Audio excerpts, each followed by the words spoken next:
Well, boys, I've been needing to pull the motor on the Evo 8 build for a day now. And today I'm gonna pull that motor. Oh. But of course, today's not gonna go as planned if we don't get a good old cold start for the boys.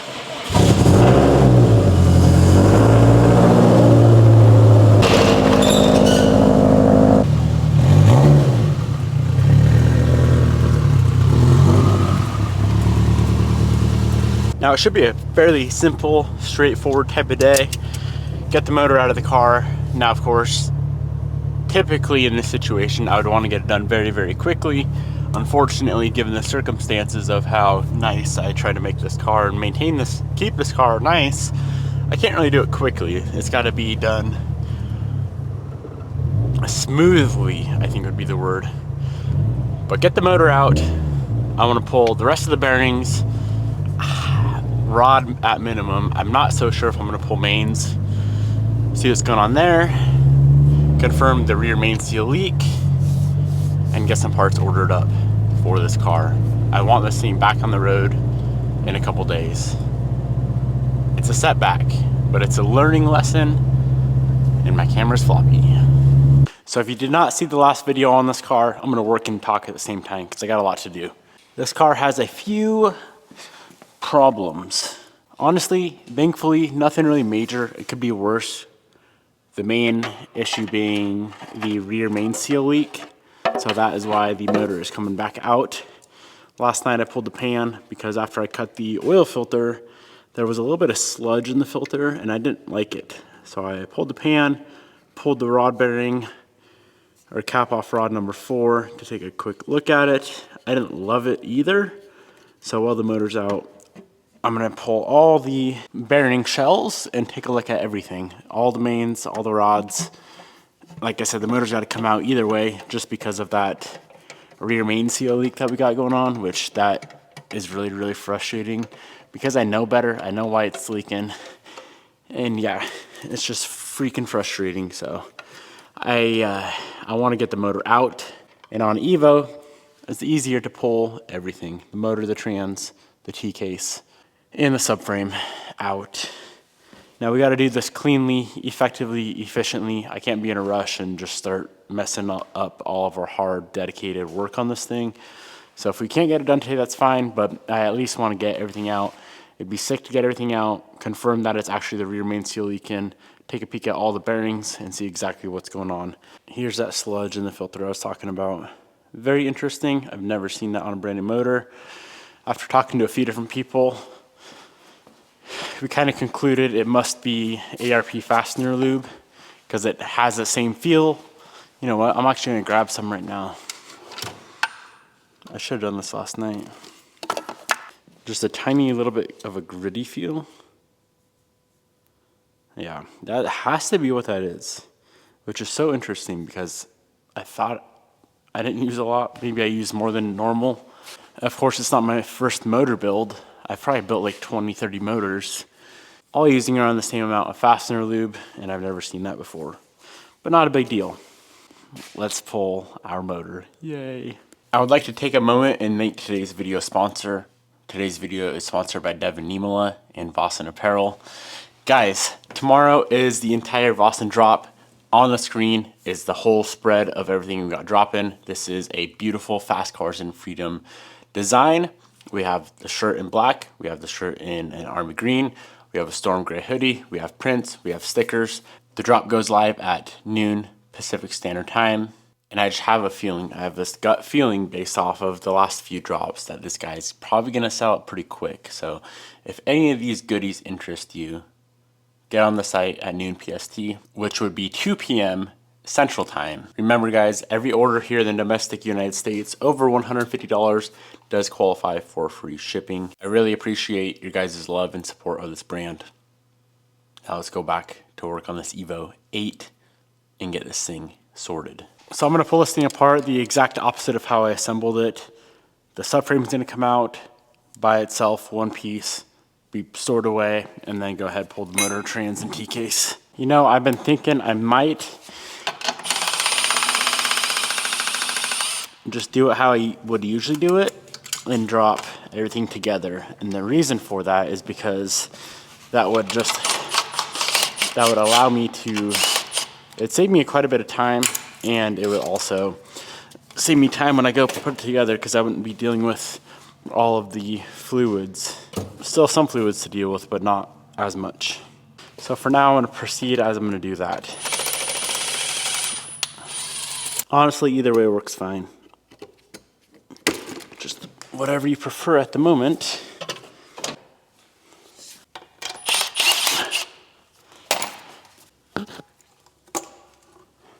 Now thankfully there is still water in it, so that's gonna make it a little bit cleaner. I almost put the coolant or the antifreeze in yesterday, but I didn't, and I'm happy I did not.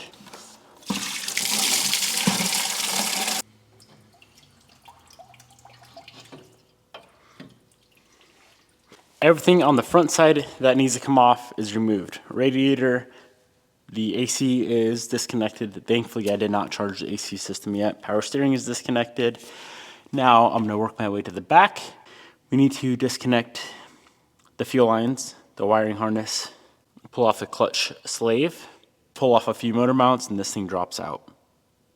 Very, very simple to work on. It's just not fun when you know this could have been avoided, you know. But you live and you learn. 2 hours later. This thing is ready to come out.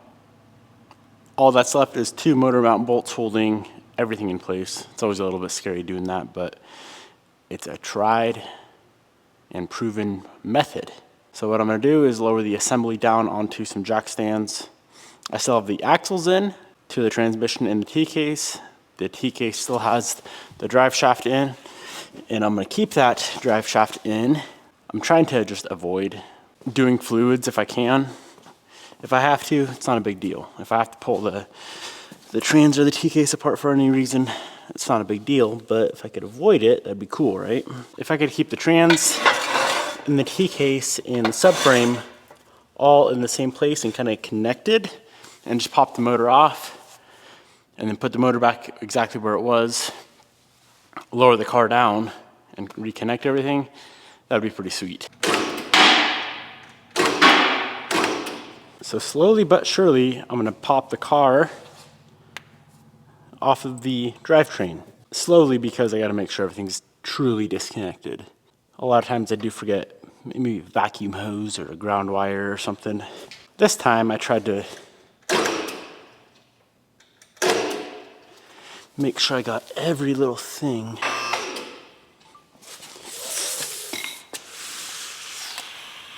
Almost destroyed the wideband sensor, but I caught it in time and we're good to go.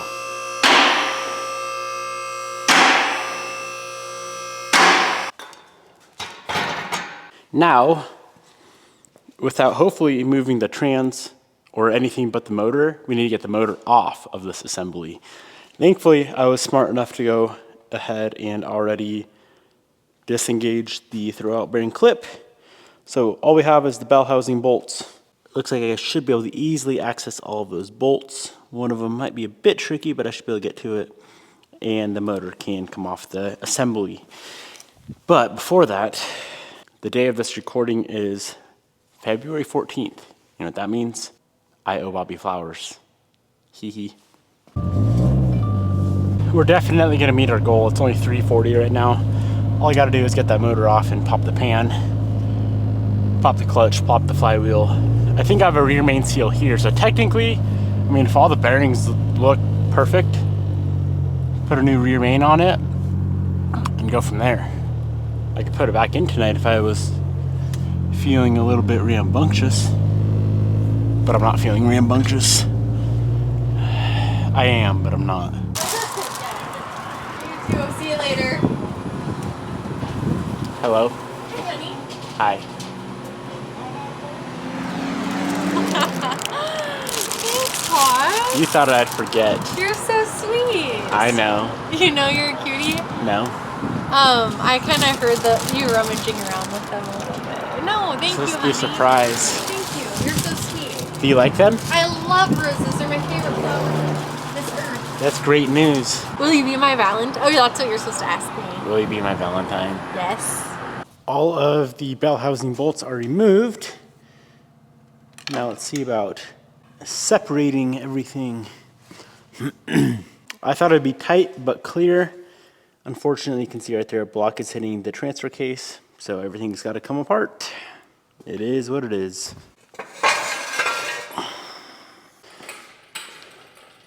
I mean, come on, that is a pretty freaking cool look with all the axles and the driveline in. So I need to go ahead and drain the gear oil on the trans and the transfer case, get the transfer off, and go from there. It was so close. If that little nub wasn't there, we'd be in the clear. I like to keep nice clean containers laying around for instances like this, where our gear oil has 50 miles on it. We can reuse it, save about 50 bucks, 60 bucks, well worth it.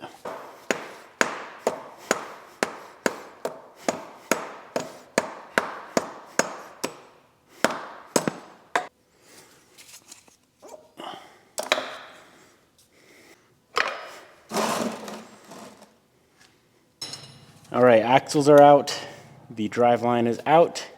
We got the CV stub right here that needs to be popped out of the way. Okay. Transfer is off. Set the trans on that guy.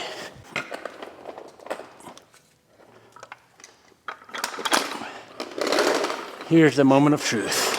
Oil up in here. Let's pull off the flywheel and clutch and see where it's coming. There's only two places that could be leaking from. The rear main, which is my assumption, or there's a oil galley plug back here as well, which I don't think it's that.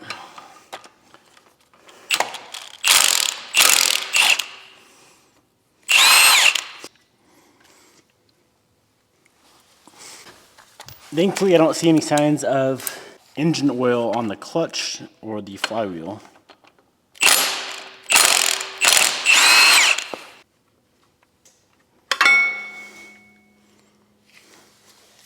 Yep, she's wet.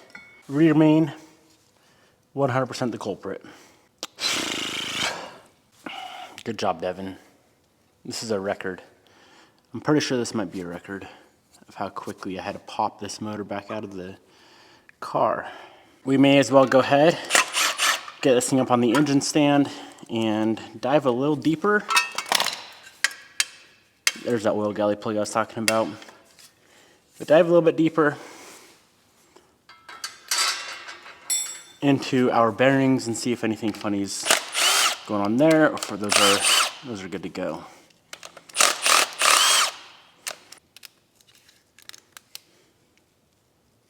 The seal looks perfect. Maybe I'll just reuse it. I don't know why that was leaking. I'm assuming it's because I installed the pan first. This guy had to kind of go on at a weird angle and then go on. That's the only thing I can think of. Am I mad? Not really. Did I learn? Yes. Even though I know what that sludge is, that one bearing that we discovered last night is a little scary to me. And it realistically is maybe 5 minutes to pop all rod caps off. So we have the pickup.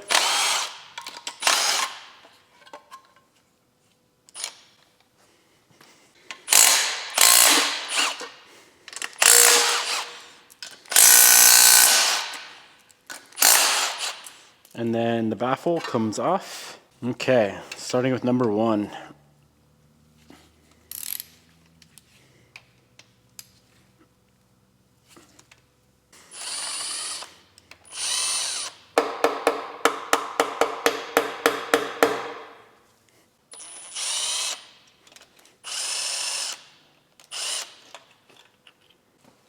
Definitely some wear. I'm gonna pull both sides of the bearing shell off. I have all the bearings out. 4 is the only one that is questionable. 1 through 3 have a little bit of wear, just normal wear, nothing deep, nothing that catches the fingernail. But 4, you can clearly see right here where something came through the crankshaft, oil galley, popped out here. This is the hole. That lubes the bearing. Wapow. On both sides, both shells.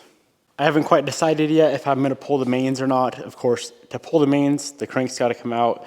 In order for the crank to come out, the whole front side of the motor's gotta come apart. Timing belt with the covers, oil pump, all that stuff has gotta come off. So being that the only bearing, I'll decipher on it, I'll sleep on it. This is exactly why that rear main is leaking. You can't get it on right now. You'd have to pull it off the engine stand. So what I did is I put the pan on, because putting a pan on when the motor's upside down is a pain. So I wanted to get it on like this.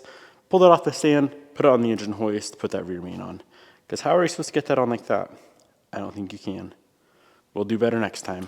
Even though tearing apart a freaking brand new car sucks, and it could have been avoided had I just been maybe a little bit more patient, I guess you could say. The funny thing is, I would rather deal with mechanical issues like this than all the stupid electrical issues on the Type R. I mean, I guess I would rather deal with none of it and just do right the first time. But what's the fun in that? Provided we don't have any more issues, this thing will be done before I leave. As you guys know, Bobby and I are going to Hawaii soon. The last thing I want to do is come home to a torn apart Evo. I would love to come home to a ready to drive Evo. That would make me excited. I'm gonna wrap it up right here. My friends, I hope you guys enjoyed this video, and if you learned anything from this video, be more patient building cars, I guess you could say, and put your main seal on, your rear main seal on, before the oil pan goes on.